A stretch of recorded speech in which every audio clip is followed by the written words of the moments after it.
Welcome to Google Ads Unleashed, the podcast that helps you harness the power of Google Ads. And now your host, Jeremy Young. Q4 is here, and every year I see the same Google Ads mistakes which cost businesses like yours and your clients millions. The main reason for this is no preparation, no strategy, and poor execution. That's why today I will be discussing the 8 steps that you need to undertake this Q4 to absolutely smash it with Google Ads. Let's dive right in. Welcome back to Google Ads Unleashed, guys. Hope everyone is doing absolutely fabulously and fine this Monday morning. And I tell you one thing, winter is coming. It is getting cold, it is getting darker, at least in the northern half of in the northern hemisphere, so that's where most of my listeners are as well, most of you. And of course this can only mean one thing: Q4 is around the corner. Well, it's Q4 anyway around the world, but it's just getting warmer on the other side of the world, which is weird. What's that about? No, never thought of celebrating Christmas at a beach, but maybe I'll have to try one day. Anyway, getting sidetracked.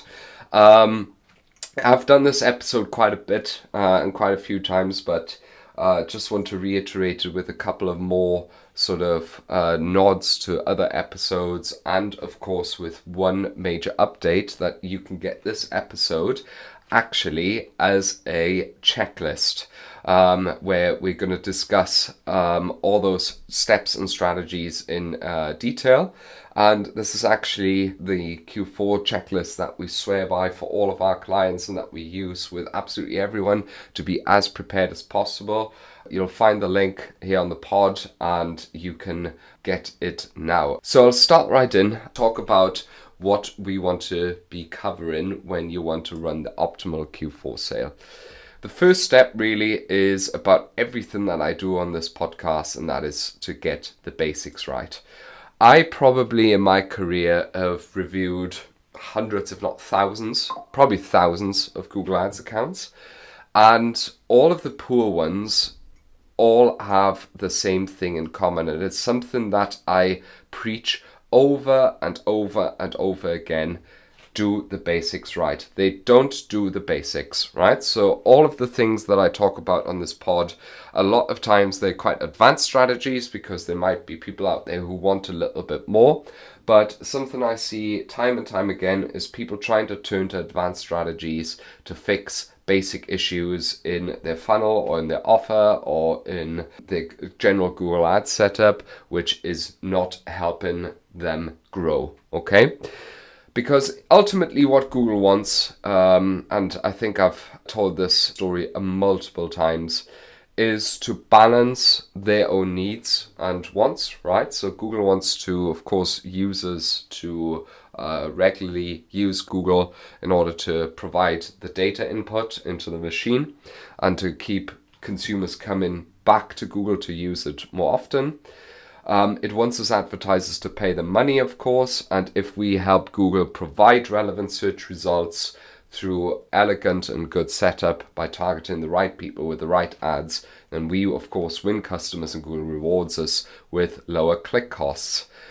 All of that is probably, how should I say, summarized with maximizing the relevance of your ads.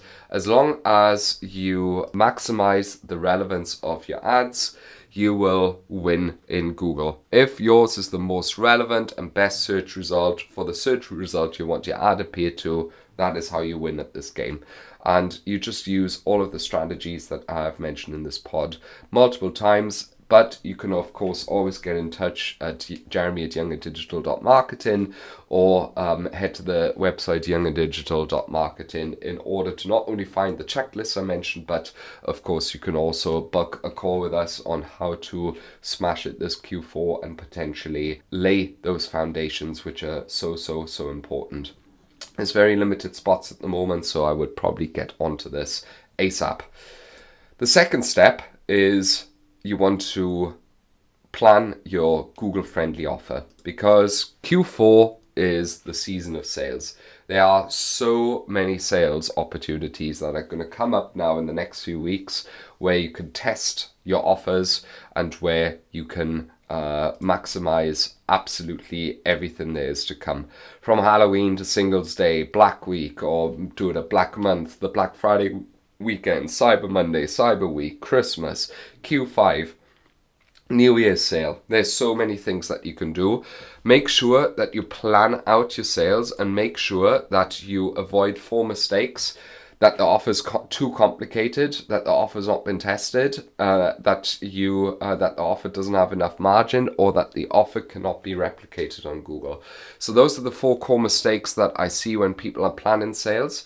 What I would do is just repurpose what has previously worked. If a 20% off sale has worked previously really well for you, just use that, right? So don't overcomplicate it. Keep it really simple.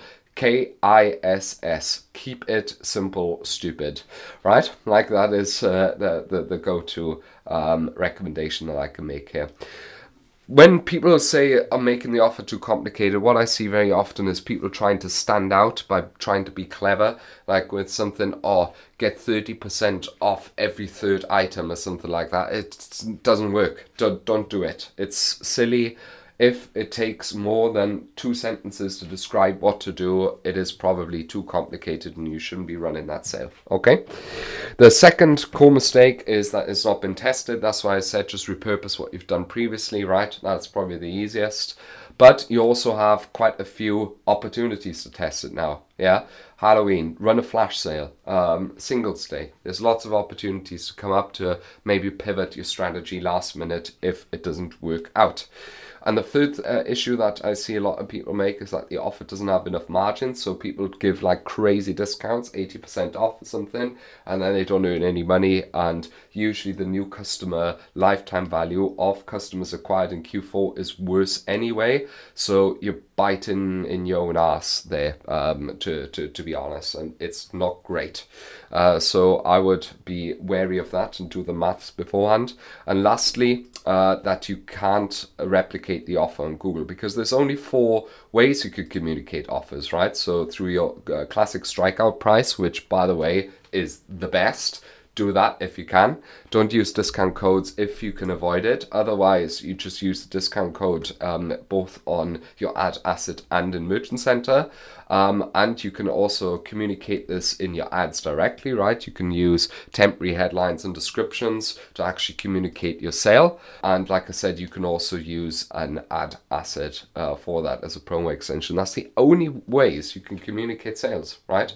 And they are pretty structured as well. So for instance, the discount code thing, you can't even do the complicated things like the one I just mentioned, 30% off of every 3rd item. That doesn't work. You actually have to select amount off, up to an amount off, or percentage off, or up to a percentage off. And that is the only way you can actually do it. So 20 to 50% off always works. Sometimes I would even do something like tiered discounts, right? So only 10% on your best sellers, up to 40% maybe on your 50% on the products that you want to get rid of. Okay, so step number 3 is then to test the offer. One of the biggest mistakes I've ever made, I think I've told this story a couple of times, is one of our biggest clients in 21 was running a Black Friday sale. We discussed strikeout prices, and as it turned out, that didn't work because they only had recently switched to Shopify. The feed was relatively new,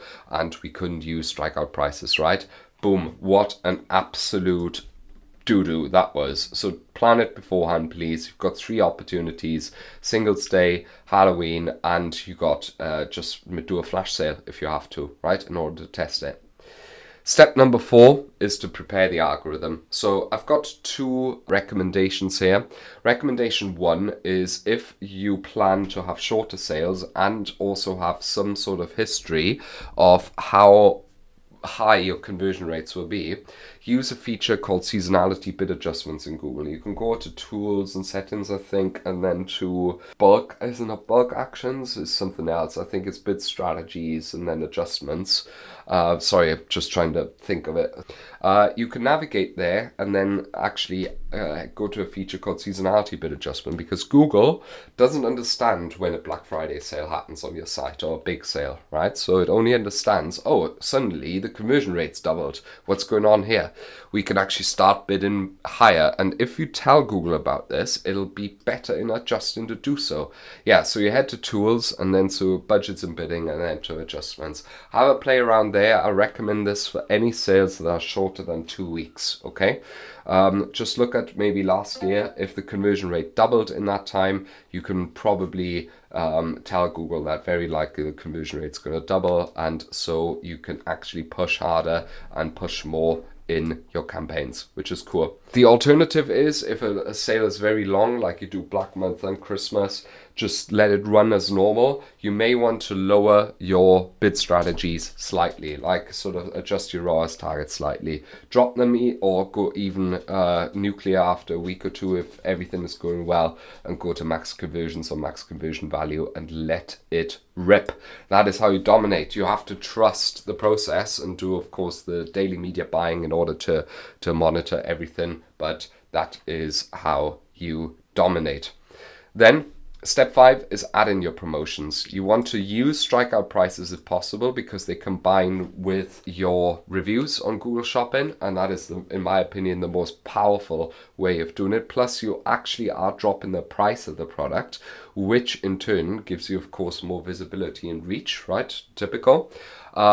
So I would go with that if you can. As a alternative, use merchant-centered discounts, but only if you cannot avoid it. For instance, you have to use a discount code because there's no other way really with, let's say, your with how to run the sale properly. Okay.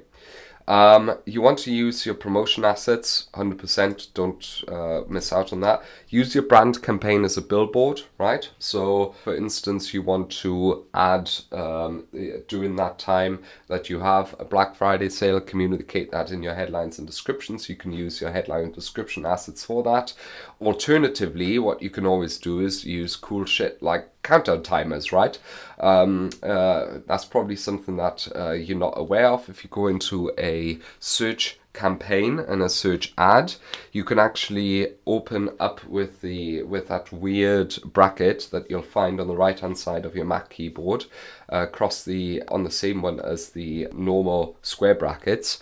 I don't know what it's called, but basically that triggers a functionality that you can have dynamic countdowns in your asset in your headlines, which is really cool. You can also use it in descriptions, which is pretty dope as well. And I would also try and encourage you, if you have a certain site link or a call out, to use temporary site links or call outs to highlight the Black Friday sale or the sales as well if you can. Then, of course, don't forget to prepare your shop. Too many people don't actually add a nice banner at the top or use a proper banner on their homepage. And it is just really helpful to communicate the sale properly on your site and on your product pages. So important. People don't do that. They send people to a product page and then don't say that it's actually a sale that is happening right now. Say it on your product page. Don't forget to do that. And if you're already struggling to keep up, don't forget you can head to the website, get yourself that Q4 checklist so you don't have it all written down. Then the 6th step, which I've implemented, it used to be 7 steps, but now it's the 6th step, is to prepare demand gen campaigns. So I've done quite an extensive episode in demand gen already, but it's absolutely flying for most of our clients. I've done like a massive episode of for whom demand gen is, how to set it up, what our best practices, etc. are. Head back to there. But you should definitely use it for this Q4 period as well to communicate that in sale ads. Step number 7 is launching the sale. So like I said, drop your ROAS targets, increase the budgets, monitor daily spend. You will at that time don't want to build any new campaigns or do any other crazy stuff. Literally every day is media buying day. Just let it rip and make sure that you are actually on top of your media buying every single day. One bonus tip that I always like to bring in is if you have like top 5-10 best-selling products, build a PMax, assetless PMax or max conversion value, throw in the bestseller products there and just let it rip. That's usually something that I like to do as well. Then the last step is wind down the sale. What I usually recommend is before you start all the shenanigans is to just take a screenshot of the ad account of how it looked before you started the sale, just so that you can put the budgets back, the bid strategies back, etc., and wind it down fast. If your Black Friday sale ends literally on the Sunday the 2nd, right? Then at midnight, I want you to be in that ad account and wind down the sales, wind down the budgets and be on top of it, because otherwise it's going to be crazy and you are going to struggle. Sorry, it's actually December, right? So it's the 30th of November, sorry. Don't know why I said 2nd. Yeah, make sure that you're on top of it and wind down the sale fast. I have burned quite a lot of money before doing it on a Monday morning and being too late, okay? So that's what you do to prepare optimally for your sale. People overcomplicate it, think there's a magic button. It's all just a little bit of prep, knowing what you're going to be doing, choosing the right strategy, and just execution, and you're going to be fine. And if you want more tips like that, give this podcast a follow. I would love to hear how you're finding these tips and if they've been helping. If they've not been helping, tell me as well. Just get in touch. Jeremy Young Google Ads on LinkedIn, jeremy@younganddigital.marketing, via email. I'd love to hear from you, and I love to see you in the next episode. Until then, I'm wishing you a happy and productive week ahead. Thank you for listening to Google Ads Unleashed. To connect with Jeremy, check him out online at www.younganddigital.marketing. We'll see you next time.